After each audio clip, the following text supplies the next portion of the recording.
trying to tell them we up next. You can't stop that. This your favorite podcast. Every show is lit, baby. You know what we finna do. Slick gon' talk that slick talk. He gon' get political. Okay. Do not switch topics. Niggas is toxic. Poppy shots don't always say something wrong, but if you don't like it, what we saying, nigga, oh well. We try to tell you, baby, this might not go well. This might not go. Hey, that's it. One take. We're not even doing it again. Keep that. That's the one.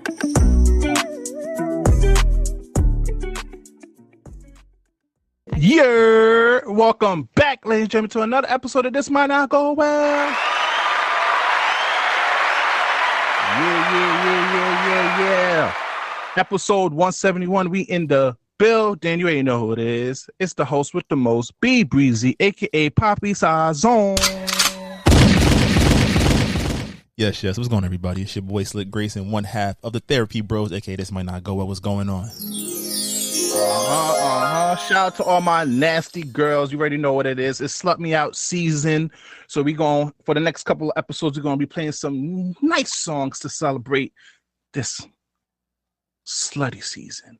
But what you can do is follow us on all social media at This Might Not Go Well. If you're in a branded deals business opportunity, please email us at thismightnotgowell@gmail.com, and also download the live podcast app on iOS and Android. All right, brother. Episode 171, weekly check-ins. How you feeling this week? I'm feeling good. Definitely, still, your sleep will never be the same. Feel like that Drake album. But, life is good. I had some, at 3 a.m. when you're holding your kid, all you can kind of do is really look at them. And last night I just was like looking at her. I was like, damn, like, this is real. Like, you kind of look like me with, the nightlight on and your head turned scrunched up. I was like, you're really my kid. Like, I really love this little girl. But it just kind of just recenters you and regrounds you. And I think that it's super important, just like no matter what, kid, job, family, like just finding those things that keep you grounded, but also push you forward is so important, right? Even today, like a moment of transparency, like something happened with a family member, nothing crazy, but just something that like when I was a kid, it bothered me. And even though my daughter is not nearly old enough, you hear her crying in the background, is not nearly old enough to even understand what's happening. Like I literally stood my ground on something. Like I first had a conversation and it was like, all right, like normally old Slick, I brush things off, but I was like, nah, I can't do that because my number one job is to protect her. So I had to and I immediately called back and address the situation. And I didn't do it in an angry way or a nasty way or like with any kind of venom, but it felt good because I was able to get that point across. And it was like, I'm not doing this just for me. I'm doing this for her. So she doesn't have to grow up experiencing certain things that I experienced growing up. And it was well received. And then, thinking about that, and then, they sent out my college, my master's degree just got to the crib. So new, like a lot of stuff. Like it's been a crazy year. And I think that it's like super, like it's a new stage, like it's a whole new phase. Even though a lot didn't change, nothing will ever be the same, and a lot did change. And also shout out to the boy Jamie Tox. If you know, you know. But how you feeling, Brody? All right, man. I'm happy for that, man. It's nice. You feel me? Usually, when you don't have kids, feel not saying that you don't live for nothing, but you have a more selfish look at life. But now that when you have a kid, you're living for someone. Like it's not only about you now. Your actions got to reflect not only the kid, but the family overall. So it's nice to live for something. Now it gives you purpose. It motivates you. It brings focus. So I'm happy for you, brother. Now you're making my weekly check-in sound bad right now because I got hate in my heart. I got hate in my heart, bro. Weekend is good. I ain't gonna lie, outside mad hot. I ain't gonna lie. And it's not even the 90s yet, bro. It only hit 90s and 91. But Slick, I need comfort, Slick. What happened? One of those old things. Got a new nigga. And this nigga's a top flight chef. I miss seeing on her gram, just cooking up meals, French toast from scratch. Nigga put lobster, Slick. And the thing about it, Slick, I realize hate might be my love language because I'm praying that he cheats on her. That is dark. That is supremely dark. I want my old thing back, Slick. That is terrible. You can't be happy without me, bitch. I'm kidding. Love and peace and solidarity to everyone. That's crazy. But let's get you, huh? That's crazy. You're a sicko. Okay, Slick, come on. I'm just telling you. Everybody felt this way before. Slick, I know. Once your own thing. Wait, okay. Let's put some time in because I want you to get in trouble. I'm about to say that. The home is rather happy right now. Leave me alone.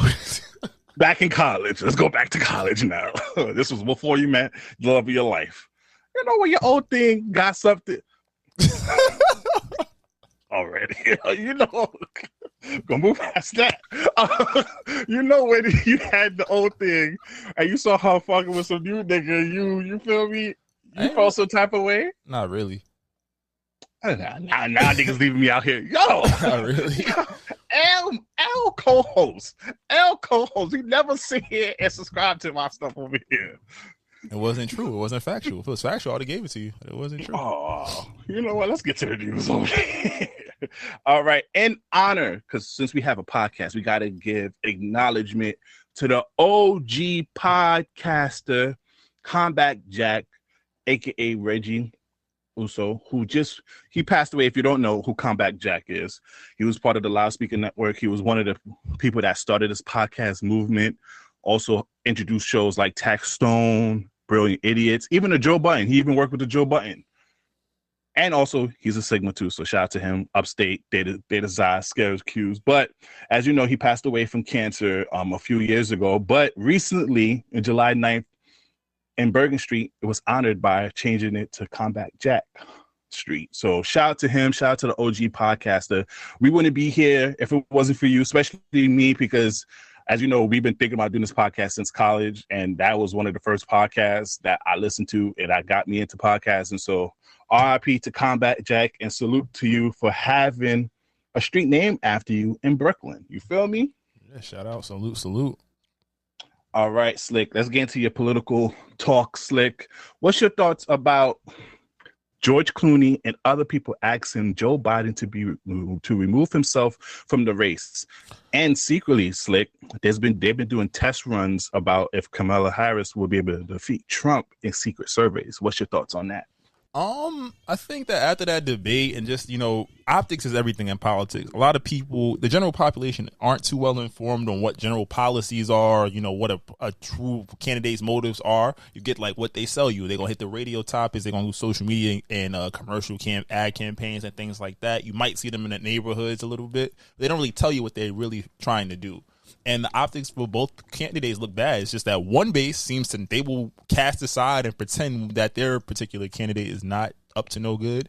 And the other base won't even give theirs a chance. It's like, oh, it looks bad.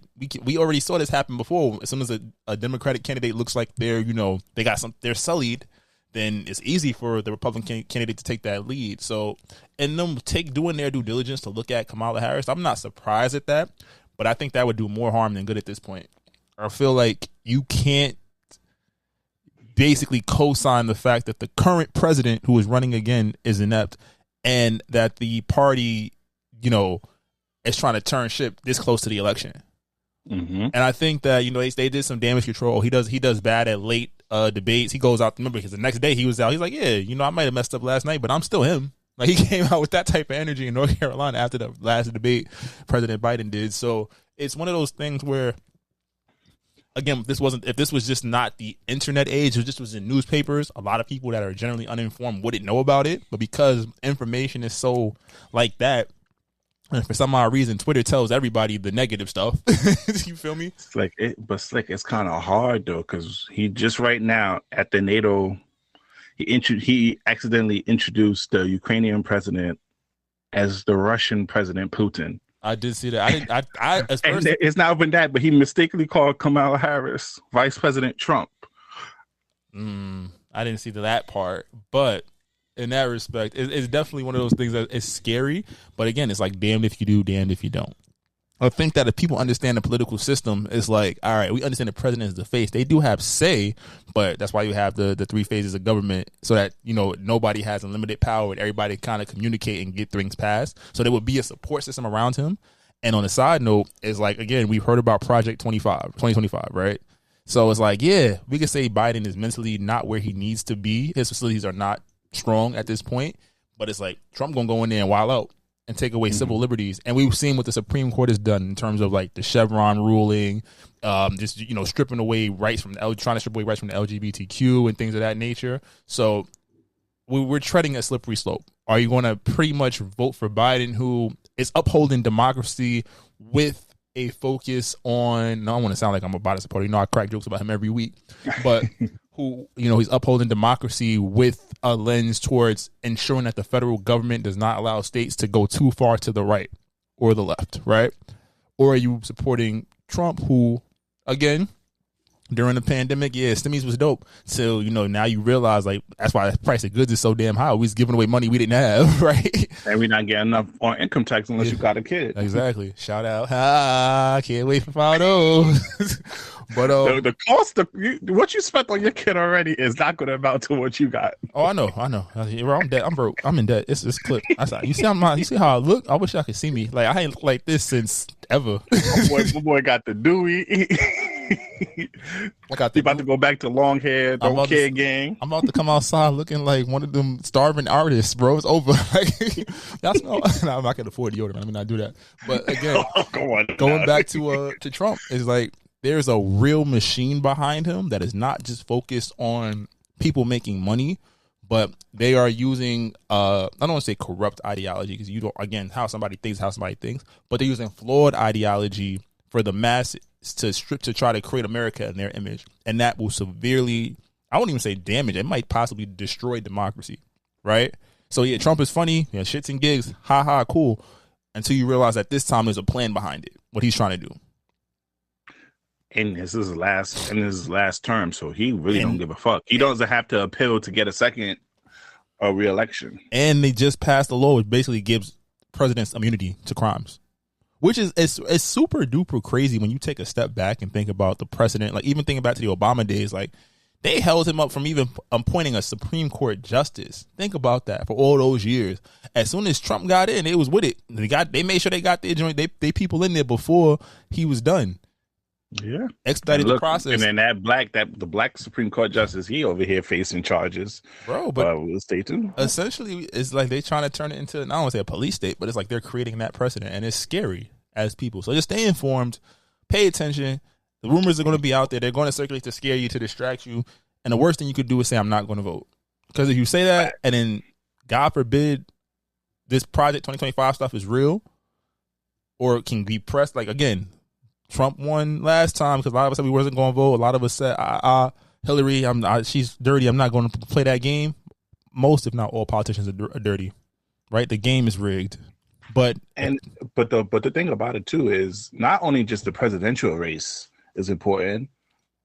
The Congress race, you know, the representative, the senators, those are important because those are the ones that are really putting the ink to the pad about these laws and stuff in these bills. So make sure y'all vote on that behalf too, because yeah, you could put Trump in if he doesn't have the proper support in the House or in the Senate.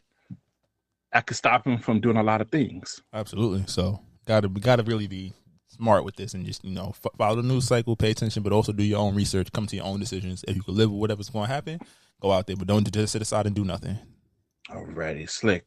Speaking on Obama, man, I ain't gonna lie, we never saw a president with this much aura, to the point he ended up recreating the Kill and Peele sketch live in person at the Olympics. You saw how he dapped up all the black players and he went to the coaches. How you doing, sir? How you doing? I mean, that's cultural though. I think that's the funny part about it. It's like the best sketches in comedy is when it's real life. So that joint was funny. You watch the video like, nah, he not really. He LeBron, Steph, my nigga, and then because the dap was immaculate. You could hear the sound from the video. I was like, oh, you come on now. As guys, we could let girls into a little secret. Get a good dap. It's something like that. That's like, yeah, nigga. That's, you feel me? When you get a good dap that makes a good sound. Yo, the kids play. He did that. The kids play a game with it now. They try to see how many perfect daps they can get in a row. I'm like, what is wrong with y'all? We just got 12 in a row. I'm like, y'all making mad noise. I'm thinking over here somebody getting light or something. Y'all over here just dapping each other up. Like, come on, relax. Nah, you see, this is the recipe that they not losing. So I'll shout out to them for not losing that recipe. We're losing a lot of recipes, and that's one thing I shout out to the kids for. But now, speaking on just sketches versus real life, Jonathan Majors is really an old Negro for real. This nigga was stomping like Kurt Franklin. And then speaking on, we gonna talk about more about his dance move with him just being an old nigga. You seen Meagan Good and Michael Ealy over here as light skinned niggas back at it again.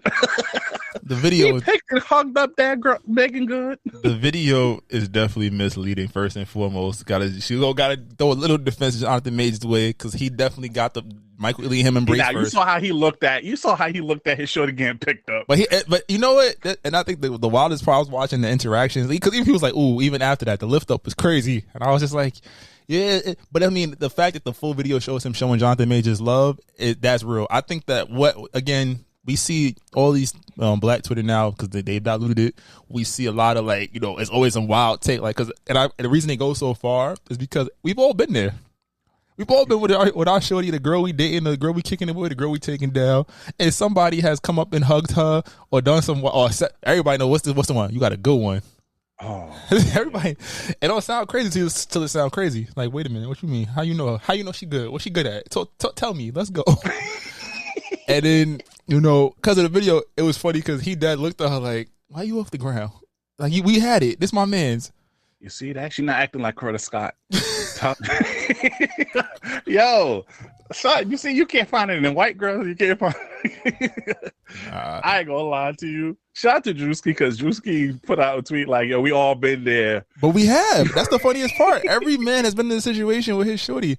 And you know what's gonna happen? She gonna tell you it's either not that serious or, she gonna be like, "Are you doing too much?" And then a week or something gonna happen where you just say hi to a girl and now it's like, ooh, death stare. No, you know what pissed me off? She's gonna say, "That's my brother.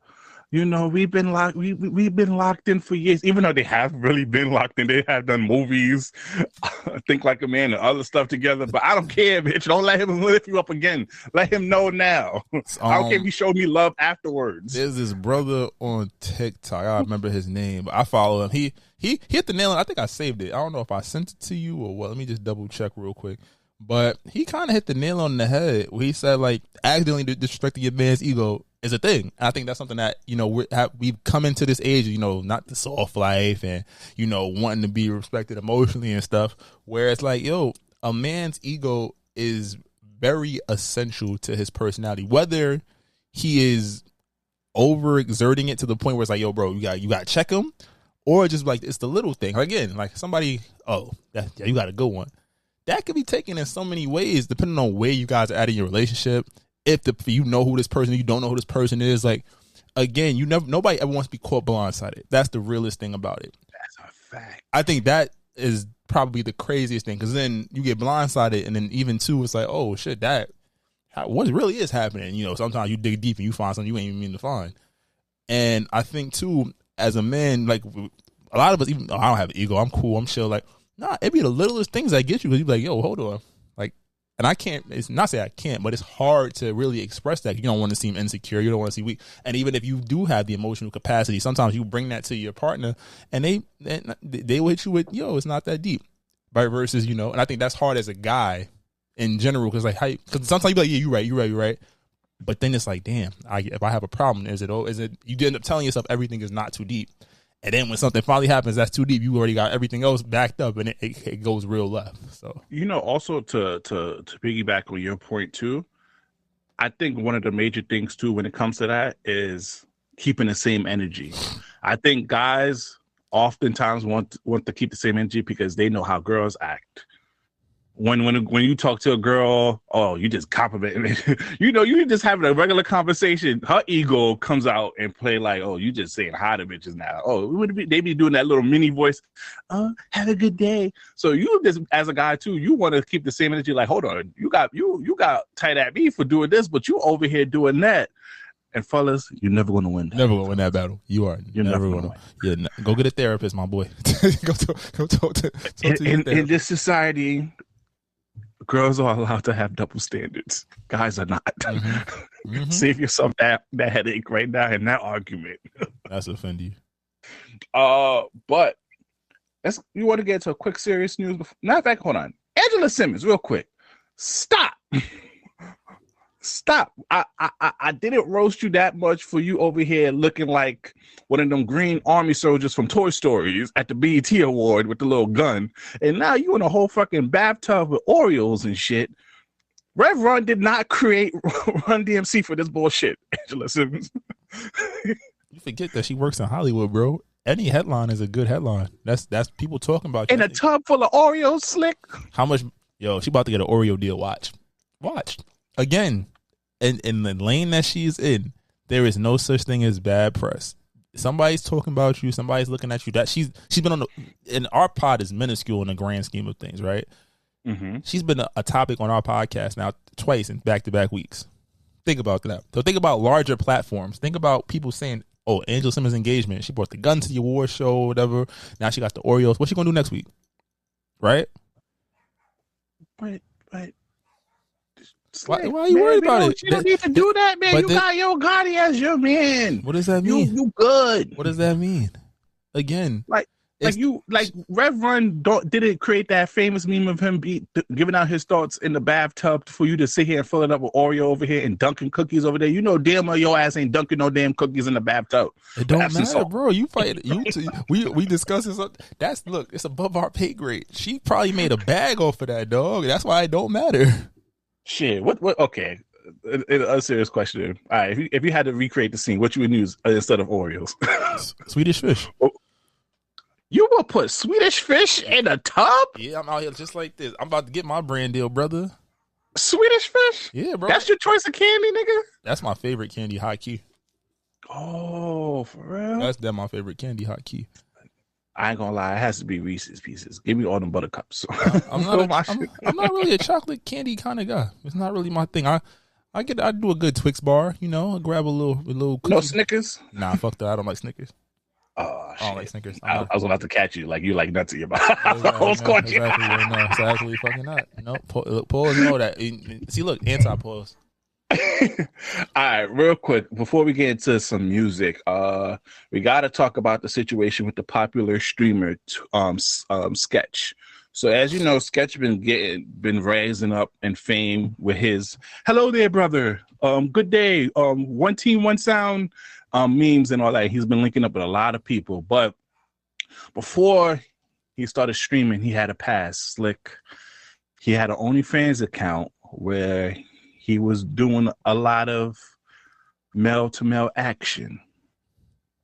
So, you know, recently someone released some old videos that he had, which led him to because right now he's part of the FaZe crew. He hangs out with a lot of the FaZe crew. The FaZe crew, which was a gaming crew, turned into a streaming crew just to adjust to time.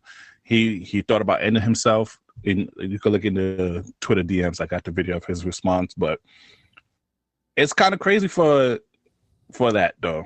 Let's run it real quick. Look at this. Open and honest. That was me. That was me. It's okay, though. I will tell you what. Okay. 2 years ago, I did some stuff. I'm sorry if you've seen some of the stuff. You know, I'm a changed person. This is going worse than I thought it was.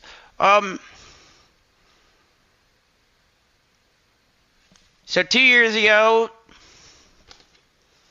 I did not have sexual relations with that man. I'm just kidding. I did, possibly. And I want to give him a shout out. He handled it beautifully. And also all you blogs and all you other streamers over here making jokes and trying to crack on him, y'all niggas are disgusting. Like whatever he does on his private time. And the one thing that pissed me off about it was Sketch was never a content creator who was all about just girls and all that. He did not portray something. He got famous for his Madden and the stuff that he was saying while playing the game of Madden. So whatever he does outside of it, Doesn't matter. Y'all niggas is weird. Salute to Sketch, man. Continue doing your thing, brother. You know. That's offending. Yeah. I think that, we live in expose culture, and once you're coming, they see you coming up in something, somebody gonna post something like a gotcha moment. And I think he handled it the best way he could. You could either deny it, and people will keep throwing it at you, and bringing it up on interviews when you should be celebrating yourself, making some more headway. So the fact that he handled it, and shout out to his parents. I mean, he said one of the members of FaZe took him in and kind of FaZe Bank. Yeah, right. So. It goes to show the power of the community and just being united. And I think that for him, again, he owned it. He made a joke out of it. You can tell how he kind of deals with these things. And he was in a dark space. I think owning your actions when you're in a bad space and being able to kind of, take that on the head and keep moving forward, that's a great skill. Shout out to Therapy Bros again. So definitely sending him love and light. And keep getting that bag, man. Because again, people want to do what a lot of things to try to pull you down and try to humble you in a sense, right? And if you know where you're going and where you're supposed to be, you don't got to worry about that. So salute the Sketch one more time. Facts. Now let me get into some hating over here now, Slick. We into music over here. Slick, I'm a little happy now. I didn't even want to talk about the whole Drake and Kendrick stuff no more, but it looks like we will be discussing it for the whole summer. Is looking like. Slick, what you want to talk about? The hate, Kendrick Lamar hate is starting to come around, or you want to talk about TDE baiting Drake again with Absol's tweet and Daylight's tweet? Which route you want to go first, Slick?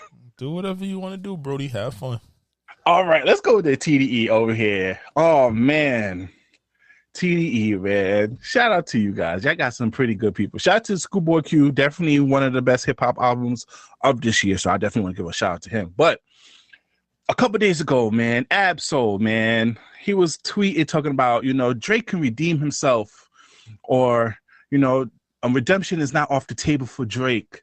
And Slick, what's going on? My boy stayed quiet, and I, he's not doing anything for real. He just been posting stuff on his IG stories, just photos of himself, not even addressing anything. But why is members of the TDE, such as Daylight, talking about prepare us? Because now, Slick, one of the rumors was because he posted on his story of him walking down the staircase and his reflection in the mirror. So they came out with this whole theory, Slick, that he was going to sample Michael Jackson's Man in the Mirror to address a whole bunch of stuff that was supposed to come out this Friday. And now that's what led TDE people to start tweeting out stuff. Why are they baiting him to drop again? Why are they baiting him to participate in this beef? I want to hear you from, because you picked that side. Let's hear your thoughts, Slick. I'm just not delusional. I read the room, but I think that I don't know if it's necessarily baiting, but he made a point. Absol said it best. He's like, Drake can redeem himself. It's not like, again, niggas lie and battle rap all the time. That's the biggest thing, regardless. And Kendrick, it's like that lie is not a. That lie is different. Pedophile. He called Kendrick a wife beater. So okay, but the thing about what that lie is, like he did with Not Like Us, have Whitney in the damn video crip walking. She could have released a statement and debunked that long time ago. How he could debunk being a pedophile? I don't know. But everything was jokes until the internet started turning against Drake. Drake didn't care what Kendrick said. He cared when public opinion went against him. And I think that was faulty logic in his mind. Keep going. It doesn't matter. Nas and Jay-Z was talking about how they fucked each other baby mother. Like, all right, cool, nigga. Because once you seem bothered, you lost. And I think that was the case. Kendrick had a great strategy. He was ready to step on every Drake record. I don't know if you saw the 616 breakdown, but I don't want to I told you it was the underrated track. I said that before. It was. I watched because I'll be up at 3 a.m. now. I watched the whole Drake minute by minute, second by second. I was like, yo, this nigga is diabolical. That's why. Okay, I don't want to stay too much on the Drake stuff, but Euphoria doesn't do much for me. Wow. The reason why I love Euphoria is more for Kendrick Lamar's rapping technique and the beat. His Kendrick Lamar flow and technique on that, oh my God, top tier, A+++, in the beat selection, A+++. When I break down the content, shit trash to me. Most of the stuff that he says on it gets half of a point. Not Like Us, half points for regurgitated stuff. 616 was to me was the best diss, was the best genuine diss in that whole track. Because it went over a lot of people's heads. A lot of people didn't know he was rapping. Like, yo, I was like, ooh, yeah. That was the most. I was like, yes, this is what I'm talking about when the content matches the rapping and the beat. That's why I don't have him winning, because I'm like, the other tracks y'all going crazy for. Meet the Grams, you throw that shit out the window, because that was more of a strategy play. That was it was a great strategy play though. You know. Yeah, it was more, he didn't, because it was pre-recorded, and also he did that just to overstep, and then he released Not Like Us so people wouldn't pay attention to it that much, wouldn't break it down. So you throw Meet the Grams out the window, because majority of that shit is lies and all that good stuff. It doesn't address anything. 616 is the best. It's the best track. I'm glad you could admit he has a good track, but just saying. We talking about him getting baited, right? I forgot. Look at you. Yeah, TD trying to bait him. Yeah. Absol. So, with the Absol tweet, then it came Be Nice. I don't know. Be Nice. No, B Dot from Rap Radar. He's over here having back-to-back conversations with Punch online. You have Daylight talking about, oh my God, let's do the Fallout Shelter. If you don't know about the joke, Maul put out that Fallout Shelter tweet, and everyone was saying, oh, protect yourself when the Family Matters drop. That's why he was saying the Fallout Shelter again. It makes sense, because also too, how much money did they make for the rap bosses? Think about this, right? Since the beef died down, let me pull up Billboard real quick. I don't think there's too many rap records outside of Not Like Us is going back to number one, but Drake still remains. Shout out Shabuzi, he got the number one song in the country, a bar song. But Not Like Us supposed to return back up there, and then for next week, Drake still remains the highest streaming rapper per month. But when you the GOAT, you the GOAT. You feel me? You don't have to say too much about that. But then even thinking about that, right? When the beef started, the Hot 100 was literally, it was either country music or Drake or Kendrick or Future is sprinkled in there, right? Right now, in the top 10, it's only Not Like Us, and then the video is gonna put that up there. So if you think the next rap song up here, like that, and the Eminem track.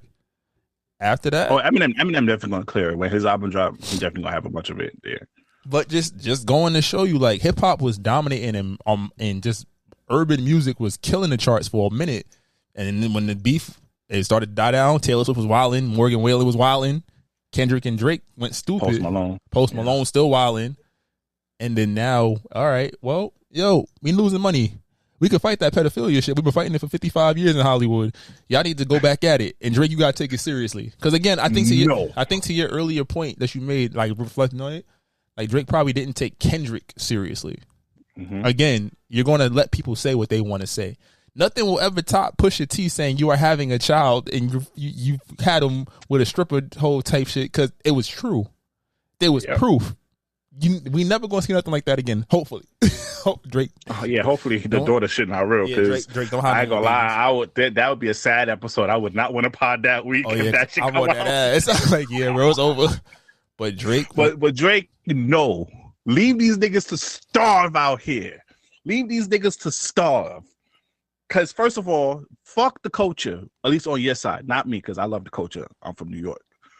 But Drake. These niggas never accepted you in here. And they continue, after all you have done, they haven't continued to accept you. And now they trying to make more bags off of you after they drop a pedophilia line on you. What's the point for Drake to respond? Like, nigga, you lying. You made a whole anthem and then made this shit turn into a West Coast celebration music, which, Slick, I ain't gonna lie, that shit pissed me the fuck off. That niggas is trying to brand Not Like Us as a West Coast unity song. Say Drake. The song literally has certified lover boy, certified pedophile. Wop, wop, wop, wop, wop. Drake, you like them young. A minor. That shit don't have nothing about the West Coast Union. Y'all niggas better stop moving the fucking goalposts with that song. That shit is a diss track. Slick, that shit pissed me off because I'm seeing niggas, Kendrick Lamar dropped the West Coast unity song. I'm like, nigga, a unity song about calling a nigga a pedophile? Y'all niggas are united over that? But Slick, on that topic, we can go into the Kendrick Lamar hate is coming back now. How so? Because first of all, Not Like Us is being polarized by the wrong folks. Argentina, your team, you over here saying Not Like Us, but y'all treat black folks bad in that country. A lot of people are polarizing, like I said last week with Kamala Harris, but Slick, a lot of people are talking about, especially shout out to academics, he got on YG and Roddy Ricch because he was like, yo, y'all crashed out and support Kendrick Lamar, but Kendrick Lamar has not shown y'all no love on your new singles. Y'all shit going double plastic over here. You crashing out for artists that don't really promote music, that don't really put artists on. And that's what brings up a lot of questions, Slick. What do Kendrick put on? He don't really put anyone on. And y'all niggas went against the guy who shares your music, who actually jumps into your tracks, brings y'all on tour, and y'all crashed out on him for a guy who's going to disappear. And then now that leads into a conversation that's been growing on Twitter now, Slick. They saying how y'all talk about the West Coast being united, but the only nigga that's really making money from this is Kendrick Lamar. So what's your thoughts, Slick? I mean, I'm here for it. Hey, like you said, people chose a side. And I think even thinking about what academics said, like the Drake stimulus package is kind of dead right now. Like nobody's picking up steam. It's like for a lot of people, the Drake single was their big record. Or it got a different audience to pay attention to what they was putting out, you know? So without that, let's see how certain artists perform. At the same point, I don't want to necessarily say it's Kendrick hate. I think it's just, did y'all expect him? Kendrick don't put out that much music in general. To get a Kendrick Lamar feature nowadays, you really got to be the elite of the elite. Kendrick don't jump on random songs, right? But again, because of allegiances to the coast, allegiances to, and again, to some of the stuff Drake was saying, like, you're not really outside. Like, if I seen you outside, I'm like, all right, I might not fuck with him, but he do be outside. You feel me? Like, so I get some of the context, but I don't think a lot of people probably was just like, yeah, that's not true, And like a guy like YG, YG put out a good single every once in a while. On the West, he's still big, and it's like he's gotten a Kendrick verse before, I believe, right? He got more Drake verses than Kendrick. He definitely does. He definitely does. And his biggest songs, a couple of them feature Drake. But at the same point, he played it at the Pop Out show too, which was disrespectful. Hey, sometimes you gotta pop out and show niggas, and then he has one YG single from the My Crazy Life, which is Really Be Smoking and Drinking. Really be smoking and I really be drinking. Yeah, that shit was tough. Which is a classic album, by the way. Shout out to you, YG. It's definitely a classic West Coast album. But at the same point, it's like, yo, all right, well, they on the side. People want more out of this beef. It's not done commercially. If either one of them drop, that's why I think a lot of the Drake songs aren't hitting right now, because he's like, all right, I done pulled all the beef records down. I done went into the cave.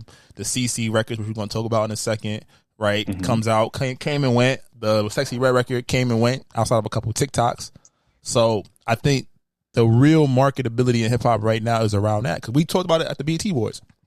There aren't major black artists.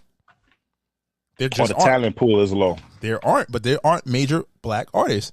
There aren't major artists in general, and I think this might not go well. That might be the problem with streaming too. It's too accessible to put out music. I don't want to say it's easy, because it's definitely not easy to get a hit, but it's a lot easier than it was 15 years ago. Right? We could shep up a song and get a dance going, and then there's a chance it hits. And we only need 15 seconds of that song to be good. That's a fact. That is a fact. This might not. I've been hearing a lot of these TikTok songs for full songs, and they be trash, except for that 15 seconds that everybody go crazy for. Word. This might not go well theme song. Shout out to the boy X and the boy Jamie Tox. That shit hit.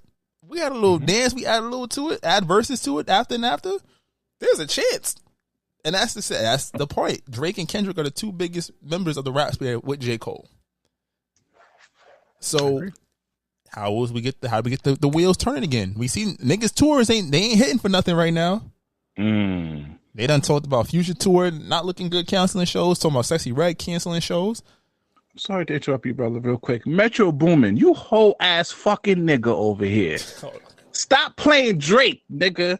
Because of your ass, we in this predicament over here with Drake over here being called a pedophile because you want to sit here and bite the hand that feeds you, but now you in Canada. They should have whipped your ass like they did Rick Ross' ass over there talking about playing Drake songs. And he continued to play Drake songs at all his concerts. Isn't that a hypocrite that you hate a nigga and then you try to, on your Twitter page, post a lot of things that, oh yeah, he's a culture vulture, but you still playing songs with him?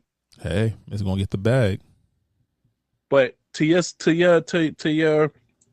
statement, Slick, Drake, leave these niggas to die. That's your real villain arc. I was thinking about the villain arc and what he could possibly do. Maybe he could more, and I think he's leaning more into the honesty, never mind. Because shout out to, I forgot his name. It starts with a G, Gargo, or the person who helped them with the first Honestly Nevermind. They dropping a new track on Friday, but it's leading more to Honestly Nevermind type of vibes. But Drake, leave this culture to die, starve these niggas, because at each and every turn, niggas keep telling you that you're not like them. So they said he's not like us. Yes, you're not like us. We don't believe you. You biting off of our stuff. If I'm biting off the culture, I leave the culture alone. I go to the unts. I go on my pit bull route. Y'all niggas go fend for yourselves, and y'all start to see that the hip hop game relies on Drake.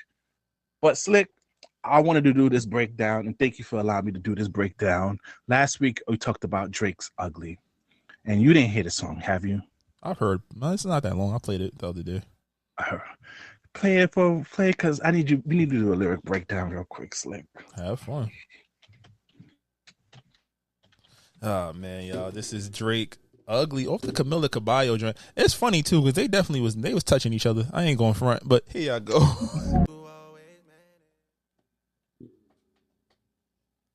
Dang, the song was so fire. You muted yourself. Slick, that shit deserve a Grammy, Slick. Do you hear what he's talking about over there, Slick? Come on, I gave your heartbreak back. I know you happy. You know you got a kid, you got a wife. Go back to the time when the girl broke your heart. Get back to that time. I need that Slick to come out for this breakdown over here, because there's not a measuring tape long enough that can measure the distance that I went for you. What distance have you went for a girl, Slick? You went a mile. You went a mile and more, haven't you, before? That's only 20 minutes in walking time, but I guess. Oh my goodness. I'm just saying. Oh my God. Taught you everything you know just for your new link to think you are pro. What does he know? What does he really know?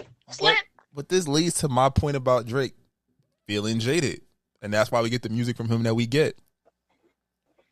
And that's why I have to raise my foot all the dog to A+. I ain't gonna lie, bro. The R&B shit on there, bro. The thing about what pisses me off about the offer for all the dogs was people thought it was gonna be a hip hop album, given the 8 a.m. and also the meltdown verse. That album was really a heartbreak album. That was really a heartbreak album. For all the dogs is meant for him being sad. Yeah, it's a cry for help. And definitely was a cry for help. And I think the reason why it's not well received because people thought he was going to be spitting bars and as for all the dogs is supposed to be some masculine machismo. No, it was for him being heartbroken. Drew a Picasso, Try Our Best, Polar Opposite, Bahama Promises. The back half of that album is immaculate besides the Bad Bunny song. Oh yeah. But you know once you with a toxic relationship, you have that short period of time of just like, but God, I really love her. That's what the album is. And if you take it in that context, it's a good album. But a lot of us, that's why I had to raise the grade up. I'm still giving it a B because it's something that has to grow. It was a C for me, and I think the back half was strong. I go back to the songs on the back half. The front half has some catchy records. I think it screams heartbreak and midlife crisis. And if that's what he was going for, then I can agree with you. But he didn't market it that way. He didn't bring it. He didn't market it at all for real. He didn't. And this was the album of any album to market it. Like, I would have had a whole rollout where I'm focusing on just like, I got everything in the world but you type shit. Now I would have had Bahama, like how the rollout for the joint with 21, that shit was elite. Faking all the freaking like awards and all the performances and stuff. SNL, that was tough. That, like, I love that. That's probably my favorite Drake project of all the four, if I'm being honest with it, he's dropped in the last couple years. I wish he took the marketing that he did for CLB with who's featured on this album. I think that would have done it a bit better. If Drake is really the petty god he says he is, every song I was pushing out, I would have dropped it. I would have put a picture of the girl I was talking about up there. On some John, he put the names. I'm saying, but I would have dropped. And you got Cloud, we's dating, whatever. Here, this is the girl. Like this, you did this. This is your record. Because then you're invested. Why am I out here rapping like these little 20-year-old kids? This old woman in my age bracket is playing with me, and I'm trying to get the young girls. They want the clout, they want the limelight, but they want everything but me. Like there's a way to market that album, and who knows? Maybe my 3 a.m. take. I'll listen to the album again tonight all the way through with that perspective and see how I feel next week. But just to go back to the Ugly track, this shit, For all the dogs out there, listen to this. If you got your heart broken recently, or your old thing got with a new nigga and making meals and shit, nice callback. Listen to this shit. This shit gonna hit. This is jaded. Time out. If your old thing, or you in a difficult situation with your current thing, if she cook for somebody else, bro, you got to crash out. Okay, let's get to sports. You got to crash out. It's not me. I'm just saying, if she cooking for other niggas, you got to crash out. I'm sorry. Nah. It hit different when niggas is cooking for your bitch. You feel me? It hit different. Not necessarily. Because you already know she shit talking you. She was like, I never had this done before. That's fine. Oh my God, you made this from scratch? Like, my nigga only knew how to order shit. Wait till you already know. Wait till you find out he wear the same drawers for like 3 days in a row. You be okay. What? Yeah, but I taught you everything. Like, I ain't gonna lie. Side note. Everything you taught a bitch, you should be able to take it back. And ladies, everything you taught a nigga, you should take it back. If you taught this nigga a nice skincare routine, take that shit back. Hey, nigga, all that product, take that shit back. Hey, I showed you all those Miss Natural videos and Jasmine Bank videos to get your dick game up, your dick sucking game up. I'm about to say, give me all that memory back. Supreme pause. Give me all that back. Take backsies. That's crazy. Let's move on. All right, let's go to sports, Slick. Let's go through these sports topics real quick. Paul George recently on his podcast discussed the contract negotiation, and this brought up a huge argument in Gil's Arena with Brandon Jennings. So Paul George was talking about how he felt disrespected by the Los Angeles Clippers during the negotiation, and one of the stuff that he was asking for, Slick, was a no trade clause. And this brought up Brandon Jennings at Gil's Arena talking about Paul George is not that player that deserves a no trade clause in his contract.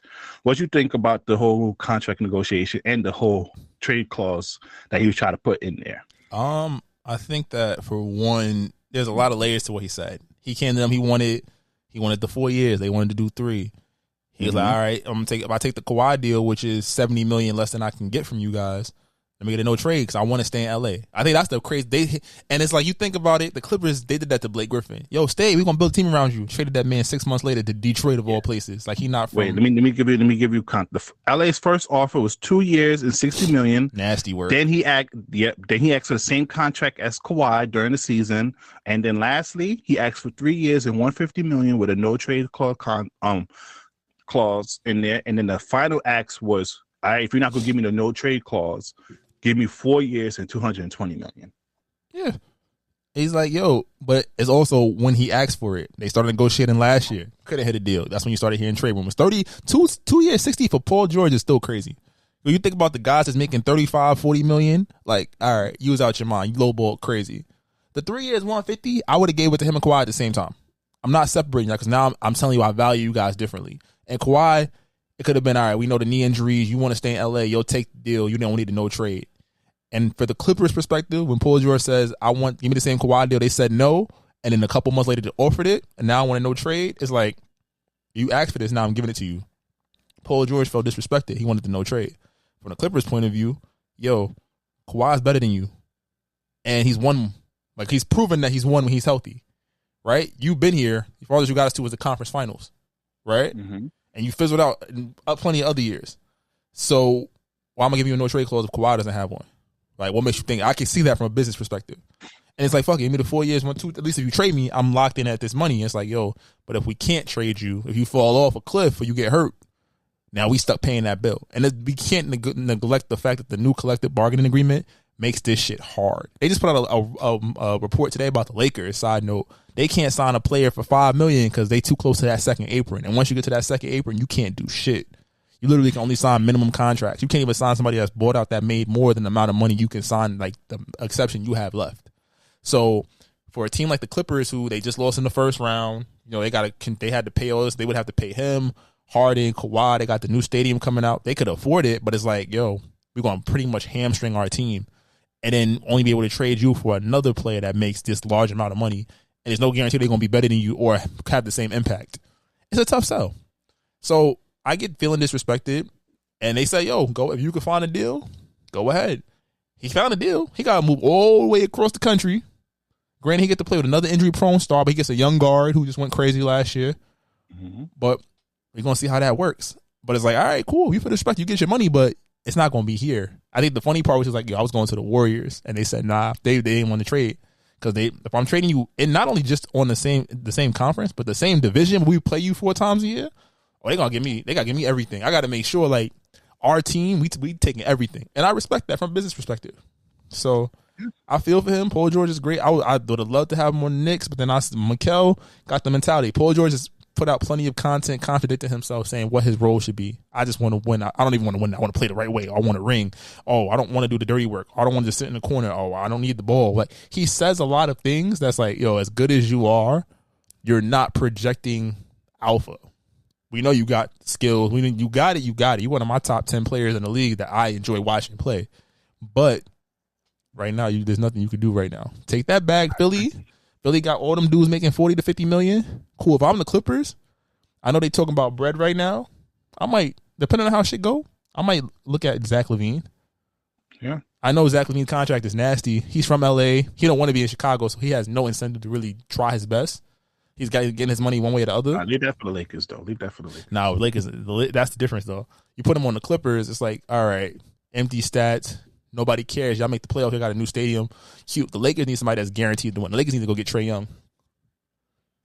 After watching they just gave D'Lo that contract, so they're gonna give the boy contract and trade him. Well, in the same. D'Lo opted in, so he had a 1+. He got to choose if he stayed. The market was nasty, so he making $19 million. You say D'Lo, Rui, whatever picks they got left, they want one more player, Gabe Vincent, and I only say that because this way LeBron could play 4 more years if you get Trae Young because he doesn't have to bring the ball up, and in seeing what happened last night with Steph, Braun, and AD on the court, it confirms it. Like, granted, is Trae the shooter Steph is? No. But he's going to get the ball around, get all the other players going, and lets LeBron be a cutter. And at this stage of his career, LeBron can put his energy into cutting, getting to the basket, running out to post up, etc., being a secondary assist man. It's a nice way to kind of phase out and let Trae Young and AD do the work in the regular season. And then playoffs, I bet. We are going to guard 2 young stars too that could carry the mantle for a couple of years. Well, AD 31. He my age, so AD 31. He ain't that young, but for basketball in terms of NBA. But I say that's the goal because it's like if you can do it without giving up Reeves and connect, now you got Trae, you got some shooters, you got Braun and AD. You got Bronny's playing good defense though. Bronny plays even though people hating on him though. Bronny's playing good defense. Bronny's playing great defense, and offense will come. Nobody. And the thing about it, he was the 55th pick. If there wasn't so much scrutiny about him actually getting a guaranteed contract, not even getting drafted, but the guaranteed contract, people wouldn't care. But the fact that his defense is legit, you could work and he can develop as a ball handler. It might just be a confidence thing. He'll be okay. Yeah. Now, speaking of Kawhi Leonard, he's out of the Olympics. I should have known when I saw him carrying that luggage. That nigga was limp. He was using that shit as a crutch. But that's not even the point. They put Derek White as his replacement, which led Jaylen Brown to go on his Twitter and be salty about it, which I don't blame him because how the hell you have Drew Holiday, Jason Tatum, and I am the conference final MVP and the finals MVP, and I'm not there. You put Derek White there. What's your thoughts? In terms of Kawhi, I don't necessarily know if he's hurt. I think it's just a matter of like, he can't make it through a regular season and playoffs without getting injured. So you say add on the Olympic Games to travel, anything could happen. He's getting a new deal. They're opening a new stadium. They probably just agreed like, yo, get healthy, take your time, especially without no Paul George. When you do play, your usage is going up.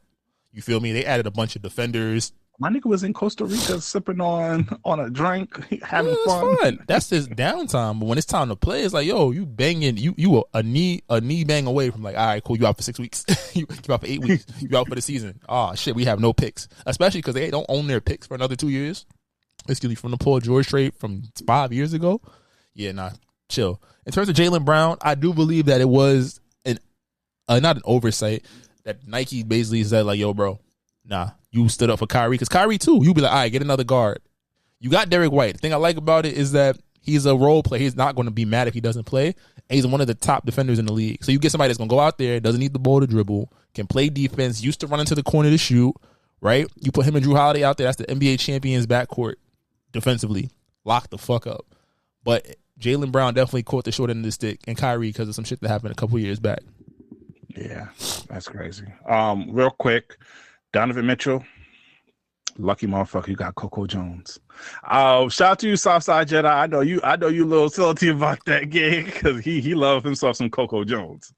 Shout out to Coco Jones. Also shout out to Angel Wilson and Jason Tatum for being the cover for NBA 2K25 and Vince Carter. Jason Tatum, you're a bitch. I don't like you. Nigga, you got it all. I'm hating. I got hate in my heart. So much light skin hate.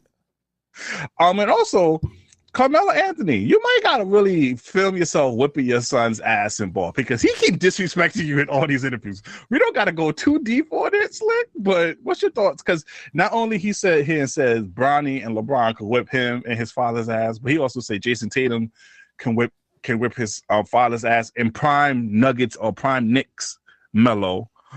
He got no respect. Go ahead. I mean, your son's supposed to think you a regular nigga. He could think you Superman when he little. When he get older and he's in your lane and doing stuff, we've all been there. But that age was like, all right, Pop, I'm gonna bust your ass playing ball now. Like, you ain't shit. But he's still, like he said, his reason for Bron beating him was like Bron's still in the league. So he's seen Bron do it the last 3 years, averaging 25. He hasn't seen it. His pops is chilling. His pops killing in workouts. Was like, all right, what does that look like? They should set up for All-Star game. When LeBron finally retire, that's the next year. Like, let LeBron and his son go up against Cayenne and Carmelo. That'd be fire. What? I would love to see that. And also in old news, but who just got found guilty, Jontay Porter from the Toronto Raptors pled guilty and could face up to 4 years for gambling. Slick. When it rains, this is starting a hot debate because you have niggas like Miles Bridges, Kevin Porter Jr. coming back to the league making millions of dollars for abusing women, but a guy who betted on himself in the game not only received a lifetime ban, but faces up to 4 years in prison. You think corporate America cares about women? Well, look from this Drake beef. No, these niggas okay. Niggas say he beat his wife, and niggas was like, "Oh, you a pedophile." So I'm just saying, the corporate America doesn't care, and this is money he was stealing from a multi-billion-dollar corporation, to multiple multi-million-dollar corporations. Yeah. So yeah, fucked up. They don't care if you beat women and children, but you steal some money. Oh, it's over. Yep. And then real quick, Shakur Stevenson.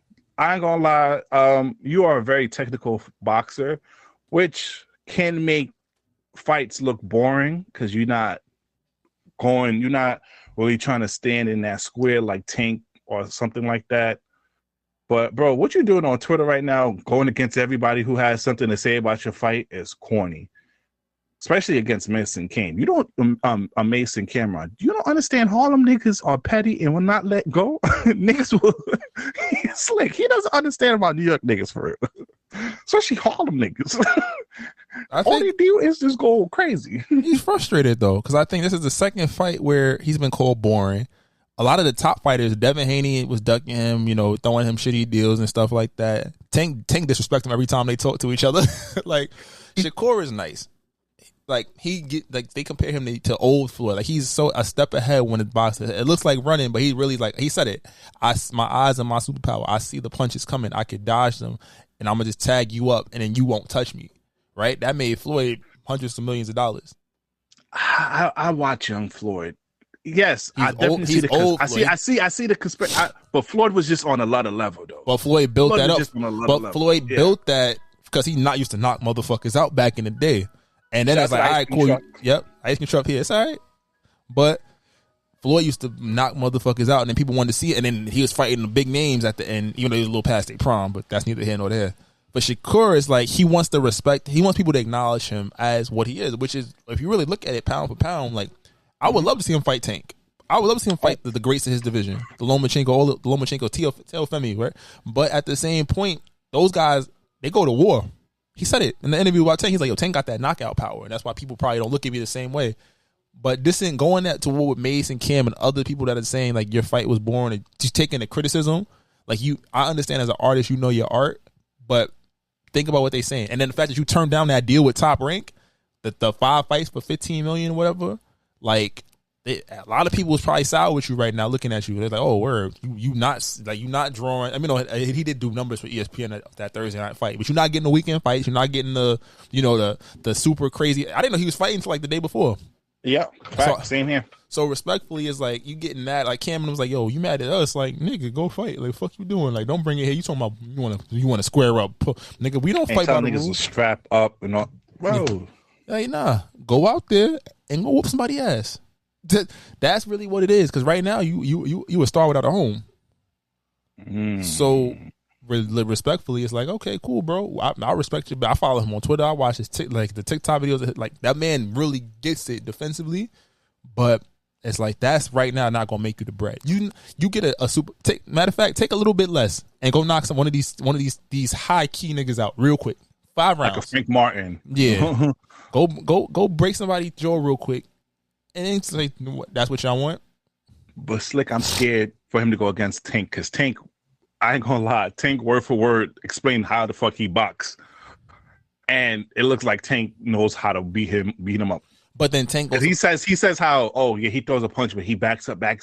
I'm like, oh, this nigga Tank been watching. This nigga Tank knows what to do to knock this nigga on his ass. I agree, but at the same point, it's also like, yo, you got to hit me, and if I see it coming, I know it's like he's the type of fighter where it's like he's fought powerful people. And it's like, all right, cool, I can get low and whatnot. Like you might hit me, but I'm gonna adjust just enough that it's not gonna catch me. You feel me? So it'd be like the movable force versus the object. It would be interesting to see. And it would generate bread. If he wants one of those fights, he's going to take a little bit less, though, a lot less, to try to get in the ring with them. I agree. All right, so let's get to the song of the week. All right, if you're listening to this on YouTube, please exit and go to your favorite streaming platform, preferably the live podcast app, which you can download on iOS and Android. Or you can listen to our songs of the week on our Apple Music players, or Spotify Music players, which you can find in the link in bio. I said, let me come inside. Hey, the funny part, I definitely played. I played on the way to the freaking hospital.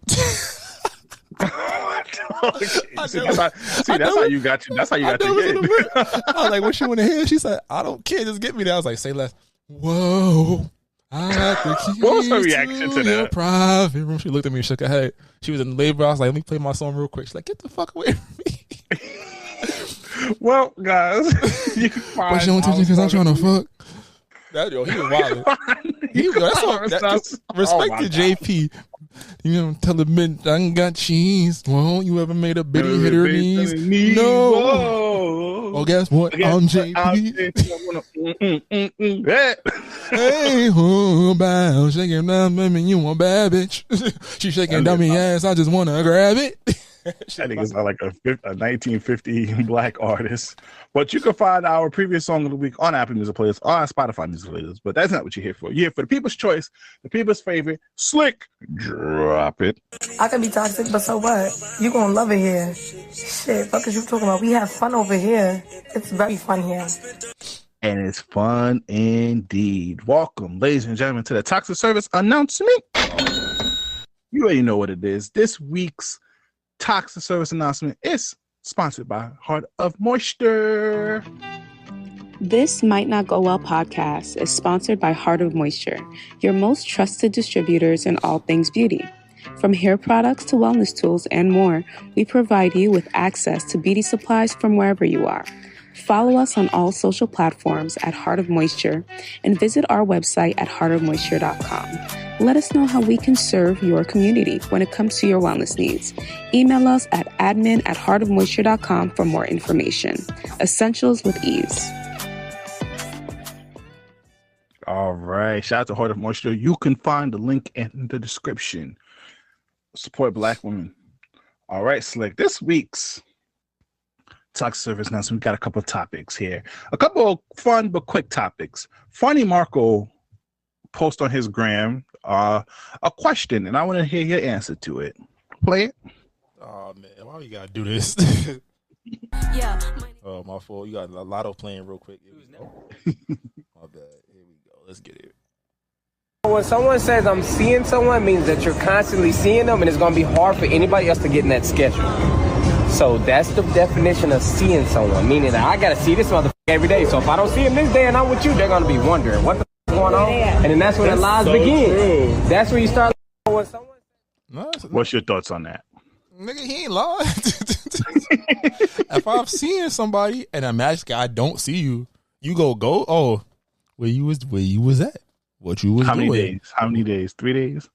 2 days? It depends on how deep you went to it, because it's like, if we going on dates, like, okay, because seeing can mean like, we talking, texting, we go on dates. Early on, I'm not with you every day. You feel me? For me personally. So it's like, we texting, but if you go completely like ghost, oh, she's doing dick. Boy. But same ladies. Oh, I was having fun doing this, that, and the third, and then magically one weekend, Memorial Day weekend, he just don't talk to you. He hit you back on Monday or Tuesday, like, yo, what up? What happened?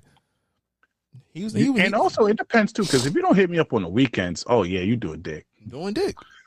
Because if you hit me up during the weekdays, like during work hours and all that good stuff, and then magically Friday to Sunday afternoon, I don't hear from you. Yeah, I'm not lit. I'm not that guy. I'm not that guy. But that's what seeing somebody like it might not be my main, it might be my girlfriend or my whatever, but yeah, there's somebody here. So just understand what you're talking about. That's what seeing somebody means. Yeah. And you lying to somebody, because sometimes seeing somebody mean that's my whole. I'm seeing somebody, we going through something. Bitch, that is your husband. That's a fact. If that person has a title, you're not seeing that person, okay? Like, yo, that is your mate. Just say you want to cheat. Like, call it what it is. Keep it a bean with niggas over here. Oh man, that is a fact too. Now, Slick. Oh man, we both in our 30s, Slick. You think that we're grown men, right? We're men, right? Yeah, I mean, we men. Well, grown got different connotations to different people, and I think that's what you're about to get into. Well, this girl thinks that boys in their 30s are small boys. Play the video.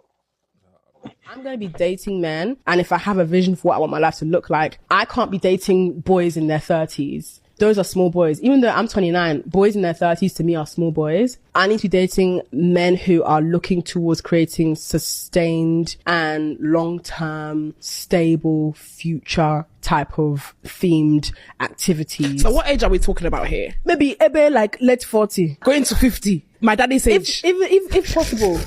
Yes, because I'll tell you why. Yeah, I know. Hey. I know. Big hey. I get women who are like, ew, so you're gonna sleep with an old man. What's interesting to me is, okay, let's say you marry a man that's the same age as you. And at some point you're gonna an old man, Abby. I mean, the analogy of see. I'm about to go back and just go to sleep. What are you doing here? Why do you send these things to me? And I gotta respond to this. Come on, man. We gotta have topics for the TSA. This is perfect. This is toxic. You could have left. So she's 29 and she won't talk to niggas in their 30s. Yeah, because she wants somebody that's established, that's going to take care of her and allow her to live the life that she want to live. She was very transparent in what she want. I can't fault her logic. It's just the delivery of it. And because we fall into that, this is social media. When you fall into the category where you feel like whatever, you don't even know this person, whatever they say can be directed at you, you feel away. As a 31-year-old black man, I was like, damn, shorty. Like, so even if we was vibing, you'd be like, we can't be together because you too young. You can't give me what I want. I respect the honesty, but it's fucked up. Like, damn, what happened to love? And it's like, it's not about that. I can love you, but if you can't get me where I need to go, I'm out. I'm going to go deal with, Jason, who is 48 with 2 kids or whatever. But that shit kind of low key triggered me because this brought me back into high school. When all the high school girls you try, oh no, but my man is 19, 20, 21. I'm like, that nigga's a pedophile. What? Like, that's the second this might not go. I mean, what's it called? Not like us reference you made today. You're growing. Good job, sir. Nah. Because what you will call it, the hate is coming around for him. So I'm happy. I'm gonna start listening to the song now that niggas are starting hating on him now. I can enjoy it because I'm a West Coast aficionado. Yes, but this shit triggered me though, Slick, because this is what reminded me of high school when you try to talk to girls like niggas when we was 15, 16. No, you gotta have a car. Well, my man's coming from. I'm like, what the fuck? Mo? How am I supposed to do this shit? Like, only thing I got is the green Metro card, mama. Like, shit. If you live, what I could do at that time? If you live close to the school, you had the orange one. You didn't even get the green joint. Yeah. If you live, you got the half fare. I can only afford the 2 for $3 on the McDonald's menu, mama. I can't do it. I respect her shit because it wasn't on some. She didn't overtly say he gonna trick on me. He said he could provide the lifestyle I imagine for myself. So at least the girl got vision. I'll give you that. You can have your vision. I think that vision versus you need to take me on trips. This might not go well. I'm out the game. It don't matter. I hate a need me ass shorty. I mean, I need you ass shorty. And not like I need you to like pick up the groceries or, go do this. Or can you do this for me? I need me a 6-figure nigga who's going to fly me out the first date and not expect no buns. Or I need me a nigga with 2 cars so I could drive one and he don't got to worry about it. I need me somebody with an extra crib that I can stay. Like, no, you need somebody that's paying for your life. You want a sugar sponsor. Yes. Like that's, I think, where the game has gotten twisted. And again, because of social media, like I told y'all, they Instagram, Twitter, they all ruined it. They ruined Black Twitter because it's like they reposted negative stuff and they give you like the bot responses to it, and people respond to that. Mm-hmm. So it's like you're diluting and infecting what people think is okay and what is common. But that line of thinking, it's even like as men, it's like, oh, I want a baddie. I don't care what she got up going between her head as long as she's giving me head or some shit like that. Because it's like you get that and it's not fun. It's not. You feel me? Oh my God.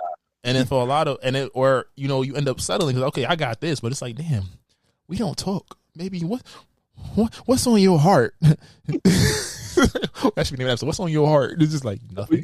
You know my main problem with this slick is I have no problem with her saying what she's saying.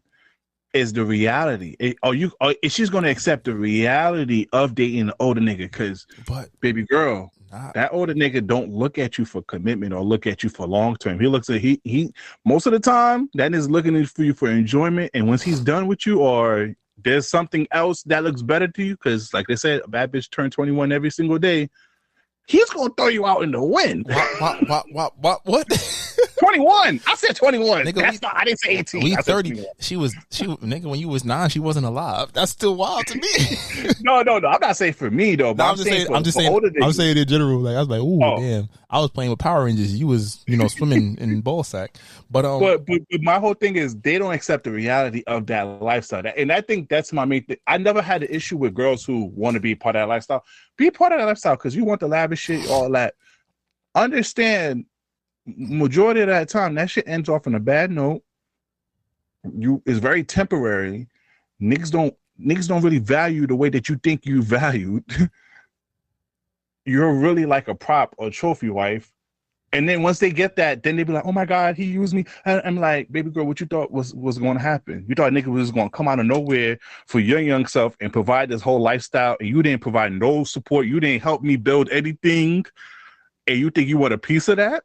And that's my problem is the reality. Y'all don't accept the reality of this lifestyle. Y'all just only accept the benefits. I'll play devil's advocate real quick because I've just had these conversations, and it's like I think for us, as we are not gentlemen in that class, where $1,000 to us is $1,000. Also, it's $1,000 or $2,000 to them. It's like $20. So it's like we can't really call it, but I think it's just like, all right, there's a nigga that's gonna do some of the things you want. It's the trade off is always like, are you gonna do some of the things he wants? And it's like, but then again, with the provision, however it was provided, that you show a different side of yourself. They always say when your girl is getting everything that she needs, she's the most sweet woman in the world. So she got it. She can hold on to that. The 30 small boys. Hey, I'll be a small boy if it calls the lavish life like that. The shorty 30s, the 30 shorties, whatever. Slick. Did you know that Tokyo Tony, which is China, Black China's mom, and Tia Camp have a new show, and they had the game there. Slick, I just want you to play this. I just want your honest reaction. This could be very quick. I just want your honest reaction to this clip. I'm not doing this. I already said no. I'm standing on it. I don't even see it, so no. No, and it's there. Don't do this to me. It's like I just want your honest opinion because I just want this black ass nigga that's about to come out and fuck my daughter. I want to hear about it. Who? So he said. Hey, but you know what? I'm gonna tell you something. It's too much for you. And I ain't never told nobody mama this about their kid in my life, but today gonna be the night. I'm listening. Your daughter ain't no slouch down there. Oh, she ain't no slouch, huh? She shouldn't be. She getting in. Ooh. She shouldn't be. Oh, that thing good or something? No, I wasn't talking about that. I'm talking about the 2-hand twist. Me too. Oh. Yeah, nah. What are we doing here, bro? Why you saying that to me? Why I had to play that? No, I refuse. No. Next. Apple don't fall too far from the tree. Yo, that's wild. That's just yo. Throw all of them away. All of them. Throw them away. All right, one last serious conversation before we get to I choose one slick. And this is going on TikTok. We don't have to play the video, but a lot of girls are making videos of this theme of why is this guy they're in a relationship with a guy? Why is this guy causing this much headache in a relationship, and how bad I could go fuck a lot of nigga on him? Why is getting ran through after a relationship is getting back at your ex-man? What? Where did you find it? What? I be on here, man. Come on. Podcast of the year, baby. We be doing research on this side. Is this a Toxic Place video? No. I didn't. We don't have to do the video. But why is matter of fact, we could save this for. Matter of fact, let's table this. I want a girl's reaction of why when y'all done with a nigga, going fuck a lot of nigga is get back. Because it's not get back, shorty. That makes us not want to get back with you at all. Sometimes you don't unless we're Matt Stafford. Sometimes you don't know till it's too late.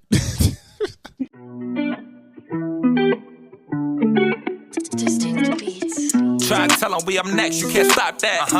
This your favorite podcast. Every show is lit, baby. You know what we finna do. Slick gon' talk that slick talk, he gon' get political. Okay. Do not switch topics, niggas is toxic. Poppy shots don't always saying something wrong, but if you don't like it, what we saying, nigga, oh well. We try to tell you, baby, this might not go well. This might not go. Hey, that's it. One take. We not even doing it again. Keep that. That's the one.